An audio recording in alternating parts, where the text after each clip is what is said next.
One of Hollywood's best-loved comic actors, Gene Wilder, has died at the age of 83 from complications from Alzheimer's disease. He starred in classic comedies like The Producers, Blazing Saddles and Young Frankenstein. But for a whole generation of children, he'll always be the chocolate maker Willy Wonka, who he played in the film version of Charlie and the Chocolate Factory. Well, Tom Geyer is managing editor of The Wrap and joins us now from Los Angeles. I mean, he's known to most people as a comedian, but he saw himself as a serious actor. Just talk us through Gene Wilder's career. Well, Gene Wilder had a remarkable career, and he always looked at himself not as a clown, but as an actor in a more serious mold, and got his start on Broadway in a Bertolt Brecht production where he met Anne Bancroft, and Anne Bancroft was dating Mel Brooks at the time, and that's how he first was introduced to Mel Brooks, and they had a great collaboration over the years.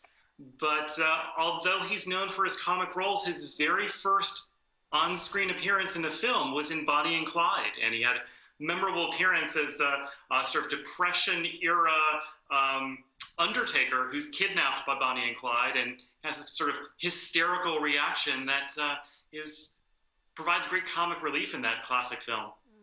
I mean, the tributes have just been pouring in on social media. Jim Carrey, Steve Martin, Billy Crystal, Deborah Messing, so many people who say that he influenced them and really pouring out their hearts about the loss of him.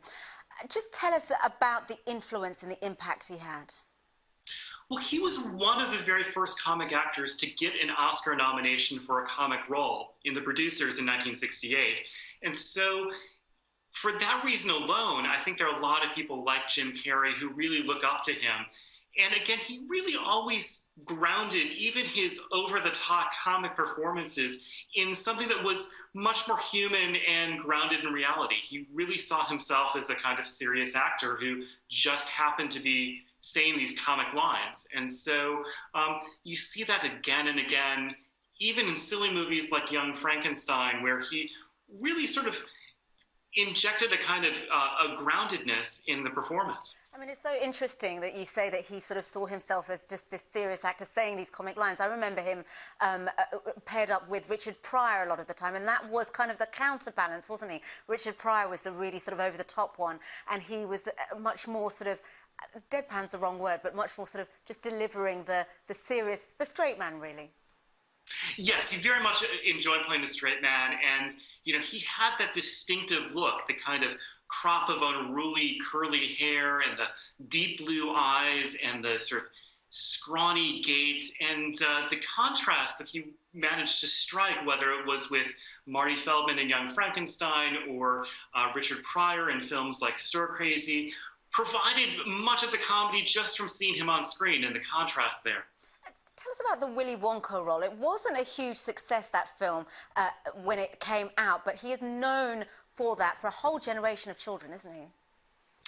There is a whole generation of children that has grown up on that film and grown up with that performance. And, he kind of had this injection of the Roald Dahl spirit in that film, the kind of the dark energy that you don't ordinarily associate with children's movies, certainly not with Hollywood children's movies at the time. And I think that's part of the resistance why it wasn't a box office hit straight away, but came to be a much beloved role because he had that quality that you gravitated to as a child, but when you watch the film again as a grown-up, you realize that there was much more depth there and much more darkness there. I mean, you talked about his comedy, his more serious roles, the role as Willy Wonka. What's a standout performance for you that he'll be remembered for? For me, I think I just sort of came of age with that Willy Wonka role, and again, it's a film that you go back to again and again because you look at it with different eyes as a grown-up, and you realize how devilishly witty he is in kind of injecting that kind of macabre streak into it. But then I look at a film like Young Frankenstein or Blazing Saddles, and you see just sort of how over the top he is. And Young Frankenstein, he got an Oscar nomination for co-writing the script with Mel Brooks, and there's something just deliciously wonderful about the way he pays homage to a whole genre and yet upends it at the same time. Tom Geyer, thank you so much, managing editor of The Wrap paper. Thank you very much. My pleasure. Well, we've been remembering the actor and the Broadway producer Gene Wilder, who has died at the age of 83.